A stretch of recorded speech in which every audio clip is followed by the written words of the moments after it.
Hello everyone, मैं हाँ Amit and एक बार फिर तो स्वागत है ਤੁਹਾਡੇ ਆਪਣੇ YouTube ਚੈਨਲ ਜਿਹਦਾ ਨਾਮ ਹੈ ਜੀ ਪਾਠਸ਼ਾਲਾ।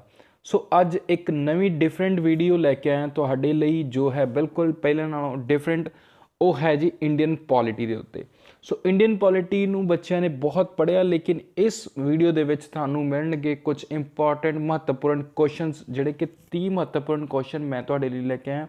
ਸੋ ਉਹਨਾਂ ਨੂੰ ਤੁਸੀਂ ਇੱਕ ਵਾਰੀ ਰਿਵਾਈਜ਼ ਕਰੋਗੇ ਤੁਹਾਨੂੰ ਇੱਕਦਮ ਤੋਂ ਯਾਦ ਆਣਗੇ ਔਰ ਬਹੁਤ ਵਾਰ ਉਹ ਪੇਪਰਾਂ ਦੇ ਵਿੱਚ ਪੁੱਛੇ ਜਾ ਚੁੱਕੇ ਨੇ। ਸੋ ਸਭ ਤੋਂ ਪਹਿਲਾਂ ਸ਼ੁਰੂਆਤ ਕਰਦੇ ਹਾਂ ਅੱਜ ਦੇ ਮੋਟੀਵੇਸ਼ਨਲ ਕੋਟ ਦੀ, ਜੋ ਹੈ ਜੀ ਤੁਹਾਡੇ ਸਾਹਮਣੇ। If you cannot do great things do small things in a great way. ਅਗਰ ਤੁਸੀਂ ਜ਼ਿਆਦਾ ਵੱਡੀਆਂ ਚੀਜ਼ਾਂ ਨਹੀਂ ਕਰ ਸਕਦੇ ਤਾਂ ਛੋਟੀ ਛੋਟੀ ਚੀਜ਼ਾਂ ਨੂੰ ਵਧੀਆ ਤਰੀਕੇ ਨਾਲ ਕਰੋ, ਗ੍ਰੇਟ ਵੇ ਨਾਲ ਕਰੋ। ਇਹ ਨੈਪੋਲੀਅਨ ਹਿਲ ਨੇ ਦਾ ਇੱਕ ਮੋਟੀਵੇਸ਼ਨਲ ਕੋਟ ਹੈ।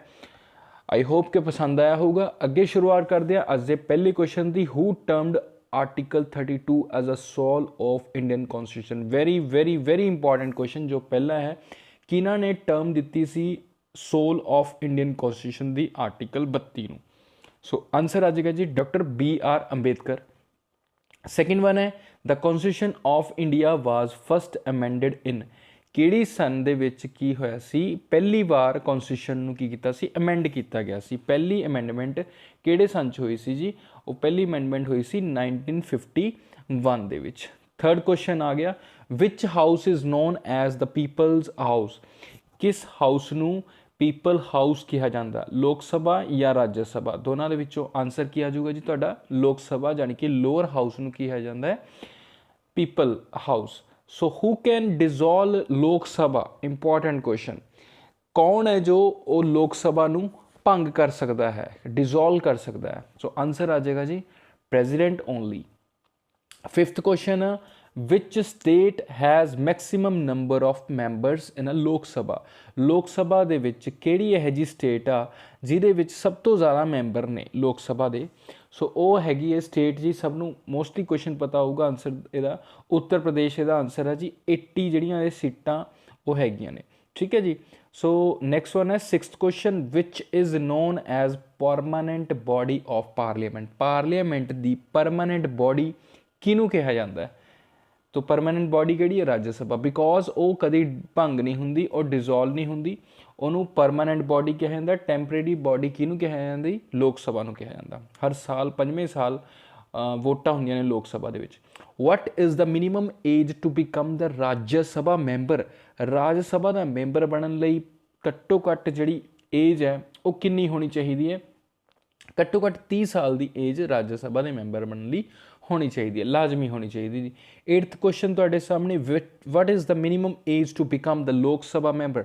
लोक सभा के मैंबर बनने लई कितनी होनी चाहिए है? 25 ईयर्स, ठीक है जी। यही इंपॉर्टेंट क्वेश्चन ने, इन्हों सिर्फ एक बार तुसीं गो थ्रू होंगे तो तुहानूं याद हो जाएंगे, ठीक है। उन्होंने ज़्यादा रिविजनस करने की लोड़ नहीं हैगी, इसलिए यही क्वेश्चन यही सीरीज़ मैं तुहाडे लई लैके आया फॉर अपकमिंग एग्जाम्स, जिदा कि नायब तहसीलदार या तुहाडे अपने कोऑपरेटिव इंस्पैक्टर के जो भी पोस्ट आ रही ने या कोई अपकमिंग एग्जाम्स होंगे हुण स्टेट लैवल के।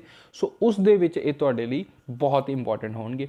What is the minimum age to Panchayati Raj system. जिहड़ा अपना पंचायती सिस्टम आ उहदे विच जिहड़ी घट्टो घट्ट जिहड़ी एज है वो कितनी होनी चाहिए है? So answer is 21 year. So next one है जी 10वां question what is the minimum age for becoming president. So सारी एज वाले क्वेश्चन ने, तो एज लई प्रेजिडेंट बनने लई जिहड़ी घट्टो घट्ट कीमत एज है कितनी होनी चाहिए है? सो 35 ईयर्स घट्टो घट्ट आदमी है जो या औरत जो भी है तो परसन वो होना चाहिए 35 ईयर्स का।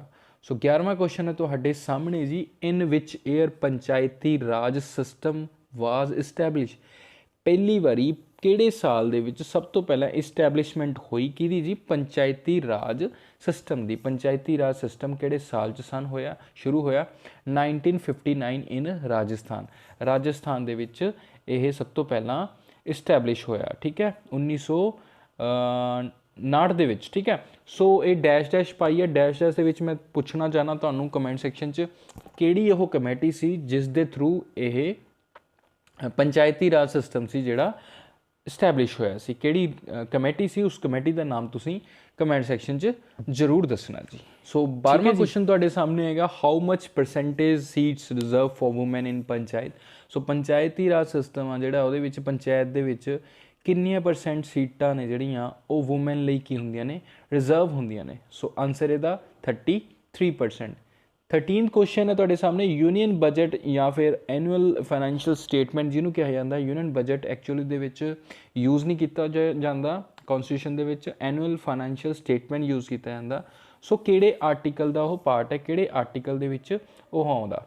ਸੋ ਆਨਸਰ ਆ ਜਾਊਗਾ ਜੀ 112ਵੇਂ ਨੰਬਰ ਤੇ। 112 ਆਰਟੀਕਲ ਹੈ ਜੋ ਉਹਦੇ ਵਿੱਚ ਐਨੂਅਲ ਫਾਈਨੈਂਸ਼ੀਅਲ ਸਟੇਟਮੈਂਟ ਆ ਜਿਹੜੀ ਉਹ ਆਉਂਦੀ ਹੈ, ਠੀਕ ਹੈ।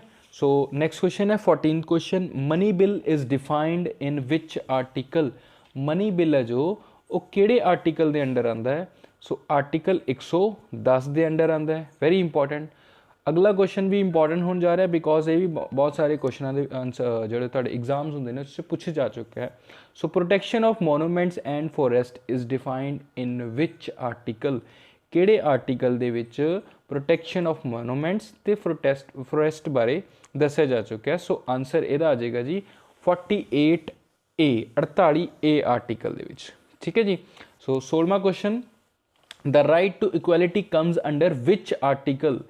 ਕਿਹੜੇ ਆਰਟੀਕਲ ਦੇ ਅੰਡਰ ਰਾਈਟ ਟੂ ਇਕੁਐਲਿਟੀ ਆਉਂਦੀ ਆ। ਸੋ ਆਨਸਰ ਆ ਜਾਏਗਾ ਆਰਟੀਕਲ 14 ਟੂ ਆਰਟੀਕਲ 18। 14 ਤੋਂ ਲੈ ਕੇ ਆਰਟੀਕਲ 18 ਦੇ ਵਿੱਚ ਕੀ ਹੈ, ਰਾਈਟ ਟੂ ਇਕੁਐਲਿਟੀ ਬਾਰੇ ਦੱਸਿਆ ਗਿਆ, ਠੀਕ ਹੈ। ਸੋ ਇਹ ਇੱਕ ਫੰਡਾਮੈਂਟਲ ਰਾਈਟ ਆ।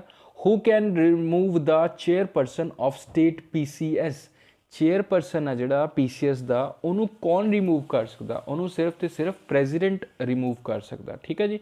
ਸੋ ਹੂ ਅਪਾਇੰਟਸ ਦਾ ਗਵਰਨਰ ਆਫ ਡਿਫਰੈਂਟ ਸਟੇਟਸ। ਸਾਰੀਆਂ ਆਪਣੀਆਂ ਸਟੇਟਸ ਨੇ ਜਿਹੜੇ ਉਹਨਾਂ ਦੇ ਗਵਰਨਰਸ ਨੇ, ਉਹਨਾਂ ਨੂੰ ਕੌਣ ਅਪਾਇੰਟ ਕਰਦਾ। ਸੋ ਆਨਸਰ ਆ ਜਾਏਗਾ ਜੀ ਗਵਰਨਰ, ਠੀਕ ਹੈ ਜੀ। So sorry president, sorry. 19th question, who appoint the supreme court ਜੱਜਸ। ਸੁਪਰੀਮ ਕੋਰਟ ਦੇ ਜਿਹੜੇ ਜੱਜ ਨੇ ਉਹਨਾਂ ਦੀ ਨਿਯੁਕਤੀ, ਉਹਨਾਂ ਨੂੰ ਅਪਾਇੰਟਮੈਂਟ ਕੌਣ ਦਿੰਦਾ ਹੈ। So answer very important, president. Who is the supreme commander of all armed forces. ਜਿੰਨੀਆਂ ਵੀ ਆਪਣੀਆਂ ਦੇਸ਼ ਦੀਆਂ, ਜਿੰਨੇ ਵੀ ਆਪਣੀ ਕੰਟਰੀ ਦੀਆਂ ਸਾਰੀਆਂ ਆਰਮਡ ਫੋਰਸਿਸ ਨੇ, ਉਹਨਾਂ ਦਾ ਜਿਹੜਾ ਸੁਪਰੀਮ ਕਮਾਂਡਰ ਹੈ ਉਹ ਕੌਣ ਹੁੰਦਾ। ਸੋ ਉਹ ਵੀ ਆਨਸਰ ਆ ਜਾਏਗਾ ਜੀ ਪ੍ਰੈਜ਼ੀਡੈਂਟ।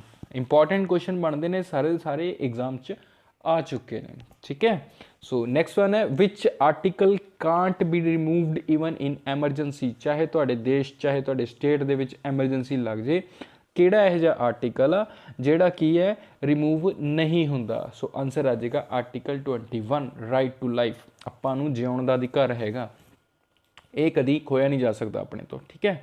ਸੋ 22ਵਾਂ ਕੁਐਸਚਨ ਹੈ, who is the executive head of India. Executive head ਜਿਹੜਾ ਹੈ ਇੰਡੀਆ ਦਾ, ਉਹ ਕਿਹਨੂੰ ਮੰਨਿਆ ਜਾਂਦਾ ਜੀ, ਪ੍ਰਾਈਮ ਮਿਨਿਸਟਰ ਆਫ ਇੰਡੀਆ ਨੂੰ, PM ਨੂੰ ਮੰਨਿਆ ਜਾਂਦਾ। 23rd question, how many members are there in Lokpal office. Lokpal office ਦੇ ਵਿੱਚ ਕਿੰਨੇ ਮੈਂਬਰ ਹੁੰਦੇ ਨੇ, 4+4, ਯਾਨੀ ਕਿ 4 ਹੁੰਦੇ ਨੇ ਜਿਹੜੇ ਉਹ ਜੁਡੀਸ਼ੀਅਲ ਮੈਂਬਰ ਹੁੰਦੇ ਨੇ, 4 ਅਨਜੁਡੀਸ਼ੀਅਲ ਮੈਂਬਰ ਹੁੰਦੇ ਨੇ, ਠੀਕ ਹੈ। 8 ਮੈਂਬਰ ਹੁੰਦੇ ਨੇ ਲੋਕਪਾਲ ਆਫਿਸ ਦੇ ਵਿੱਚ। ਅਬੋਲਿਸ਼ਨ ਆਫ ਅਨਟਚੇਬਿਲਿਟੀ। ਅਨਟਚੇਬਿਲਿਟੀ ਦੀ ਜਿਹੜੀ ਅਬੋਲਿਸ਼ਨ ਹੈ ਇਹ ਕਿਹੜੇ ਆਰਟੀਕਲ ਦੇ ਵਿੱਚ ਹੈ। ਸੋ ਇਹ ਪਤਾ ਨਹੀਂ ਕਿੰਨੀ ਕੁ ਵਾਰੀ ਪੁੱਛਿਆ ਜਾ ਚੁੱਕਿਆ ਕੁਐਸਚਨ ਇਹ। ਸੋ ਆਨਸਰ ਇਹਦਾ ਆ ਜਾਏਗਾ ਜੀ ਆਰਟੀਕਲ 17, ਠੀਕ ਹੈ, ਪਤਾ ਹੋਣਾ ਚਾਹੀਦੇ ਨੇ। 25th question, which part of constitution deal with the fundamental rights. Very much important. Fundamental right ਹੈ ਜਿਹੜਾ ਉਹ ਕਿਹੜੇ ਪਾਰਟ ਨਾਲ ਡੀਲ ਕਰਦਾ ਕਨਸਟੀਟਿਊਸ਼ਨ ਦੇ। ਸੋ ਬਹੁਤ ਸਾਰੇ ਪਾਰਟਸ ਨੇ ਜਿੱਦਾਂ ਆਪਾਂ ਪੜ੍ਹਦੇ ਹਾਂ। ਸੋ ਪਾਰਟ 3 ਦੇ ਵਿੱਚ ਆਉਂਦਾ ਜੀ, ਹਾਂਜੀ, ਪਾਰਟ 3rd। ਸੋ 26th ਹੈ, who was the first law minister of independent India. Independent India ਦੇ ਟਾਈਮ ਪਹਿਲੇ ਲਾਅ ਮਿਨਿਸਟਰ ਕੌਣ ਸੀ ਜੀ, doctor BR Ambedkar. 27th, supreme court is defined in article. Supreme court ਹੈ ਜੋ ਉਹ ਕਿਸ ਆਰਟੀਕਲ ਦੇ ਅਧੀਨ ਹੈਗੇ ਨੇ। Supreme court article 125, 1 to 4। So next question ਹੈ 28th question, high court is defined in which article. So high court ਨੂੰ ਕਿਹੜੇ ਆਰਟੀਕਲ 'ਚ ਡਿਫਾਈਨ ਕੀਤਾ ਹੋਇਆ ਜੀ, ਆਰਟੀਕਲ 214 ਦੇ ਵਿੱਚ, 214, ਇੰਪੋਰਟੈਂਟ ਹੈ ਵੀ। 29th question, Rajya Sabha was established on which date. Rajya Sabha ਕਿਹੜੀ ਡੇਟ ਨੂੰ ਇਸਟੈਬਲਿਸ਼ਡ ਹੋਈ ਸੀ, ਕਿਹੜੀ ਡੇਟ ਨੂੰ ਇਸਟੈਬਲਿਸ਼ ਹੋਈ ਸੀ। ਸੋ ਆਨਸਰ ਆ ਜਾਏਗਾ ਜੀ 3rd ਅਪ੍ਰੈਲ 1952, ਠੀਕ ਹੈ ਜੀ। 3 ਅਪ੍ਰੈਲ 1952 ਨੂੰ ਰਾਜ ਸਭਾ ਬਣੀ ਸੀ। 30ਵਾਂ ਕੁਐਸਚਨ ਹੈ how much practice require for supreme court. ਇਹ ਇੰਪੋਰਟੈਂਟ ਕੁਐਸਚਨ ਹੈ ਤੇ ਲਾਸਟ ਕੁਐਸਚਨ ਆ ਅੱਜ ਦੀ ਵੀਡੀਓ ਦਾ, ਸੋ ਇਹਨੂੰ ਧਿਆਨ ਨਾਲ ਸੁਣੋ। ਹਾਊ ਮਚ ਪ੍ਰੈਕਟਿਸ, ਕਿੰਨੀ ਪ੍ਰੈਕਟਿਸ ਦੀ ਲੋੜ ਹੈ ਸੁਪਰੀਮ ਕੋਰਟ ਦੇ ਜੱਜ ਬਣਨ ਲਈ। ਸੋ ਆਨਸਰ ਇਹਦਾ ਬਹੁਤ ਸਿੰਪਲ ਹੈ, 5 ਸਾਲ ਉਹਨਾਂ ਨੇ ਕੀ ਕੀਤਾ, ਹਾਈ ਕੋਰਟ ਦੇ ਵਿੱਚ ਉਹ ਜੱਜ ਹੋਣ, ਜਾਂ ਫਿਰ 10 ਸਾਲ ਉਹ ਹਾਈ ਕੋਰਟ ਦੇ ਵਿੱਚ ਕੀ ਹੋਣੇ ਚਾਹੀਦੇ ਨੇ, ਐਡਵੋਕੇਟ ਹੋਣੇ ਚਾਹੀਦੇ ਨੇ। ਇੰਨਾ ਕੁ ਉਹਨਾਂ ਦਾ ਐਕਸਪੀਰੀਅੰਸ ਹੋਣਾ ਚਾਹੀਦਾ ਤਾਂ ਉਹ ਸੁਪਰੀਮ ਕੋਰਟ ਦੇ ਜੱਜ ਦੇ ਲਈ ਐਲੀਜੀਬਲ ਹੁੰਦੇ ਨੇ, ਠੀਕ ਆ। ਸੋ ਇਹ ਹੈ ਅੱਜ ਦੀ ਜੋ ਵੀਡੀਓ ਸੀਗੀ, ਆਈ ਥਿੰਕ ਕਿ ਸਭ ਨੂੰ ਪਸੰਦ ਆਈ ਹੋਊਗੀ, ਆਈ ਹੋਪ। ਤੋ ਇੱਕ ਹੋਮਵਰਕ ਕੁਐਸਚਨ ਜਿੱਦਾਂ ਮੈਂ ਹਮੇਸ਼ਾ ਤੁਹਾਨੂੰ ਇੱਕ ਦੱਸਦਾ ਕੁਐਸਚਨ ਨੂੰ, ਉਹ ਹੈਗਾ which amendment is known as mini constitution. Very much important ਹੈ ਇਹ। ਮੈਂ ਕੁਐਸਚਨ ਆਨਸਰਸ ਜੋ ਸੀਗੇ ਉਹਦੇ ਵਿੱਚ ਪਾਉਣੇ ਸੀ, ਲੇਕਿਨ ਇਹਨੂੰ ਜ਼ਿਆਦਾ ਇੰਪੋਰਟੈਂਟ ਹੈ, ਇੰਪੋਰਟੈਂਸ ਦੇਵਾਂਗੇ ਤਾਂ ਇਹਦਾ ਆਨਸਰ ਤੁਹਾਡੇ ਤੋਂ ਹੀ ਪੁੱਛਾਂਗੇ, ਠੀਕ ਹੈ। So which amendment is known as a mini constitution, ਕਿਹੜੀ ਅਮੈਂਡਮੈਂਟ ਹੈ ਜਿਹੜੀ, ਕਦੋਂ ਹੋਈ ਸੀ ਉਹ ਅਮੈਂਡਮੈਂਟ, ਕਿਹੜੀ ਅਮੈਂਡਮੈਂਟ ਹੈ, ਅਤੇ ਉਹਨੂੰ ਮਿਨੀ ਕੌਨਸਟੀਟਿਊਸ਼ਨ ਕਿਹਾ ਜਾਂਦਾ। ਅਗਰ ਕਿਸੇ ਨੂੰ ਇਹ ਪਤਾ ਹੈ ਕਿ ਕਿਉਂ ਕਿਹਾ ਜਾਂਦਾ ਤਾਂ ਉਹ ਵੀ ਕਮੈਂਟ ਸੈਕਸ਼ਨ 'ਚ ਜ਼ਰੂਰ ਦੱਸ ਸਕਦਾ, ਠੀਕ ਹੈ ਜੀ। ਸੋ ਆਪਣੇ ਕਮੈਂਟ ਨੂੰ ਜ਼ਰੂਰ ਨੀਚੇ ਦਿੱਤੇ ਹੋਏ ਸੈਕਸ਼ਨ 'ਤੇ ਲਿਖਿਓ, ਦੱਸਿਓ, ਠੀਕ ਹੈ ਜੀ। ਸੋ ਜਿਸ ਨੂੰ ਵੀਡੀਓ ਇਹ ਅੱਛੀ ਲੱਗੀ ਹੈ ਪਲੀਜ਼ ਇਹਨੂੰ ਲਾਈਕ ਕਰੋ ਅਤੇ ਅੱਗੇ ਤੋਂ ਵੱਧ ਤੋਂ ਵੱਧ ਸ਼ੇਅਰ ਕਰੋ। So thank you so much guys for watching my video. And ਜਿਸ ਬੱਚਿਆਂ ਨੇ ਹਾਲੇ ਤੱਕ ਇਸ ਚੈਨਲ ਨੂੰ ਸਬਸਕ੍ਰਾਈਬ ਨਹੀਂ ਕੀਤਾ, ਸੋ ਇੱਕ ਵਾਰੀ ਦੁਬਾਰਾ ਤੋਂ ਕਹਿ ਰਿਹਾ ਕਿ ਪਲੀਜ਼ ਇਹਨੂੰ ਸਬਸਕ੍ਰਾਈਬ ਕਰ ਲਓ ਤਾਂ ਕਿ ਤੁਹਾਨੂੰ ਇੱਦਾਂ ਦੀਆਂ ਵੀਡੀਓਜ਼ ਦਾ ਪਤਾ ਲੱਗ ਚੁੱਕੇ। ਸੋ ਧੰਨਵਾਦ ਜੀ।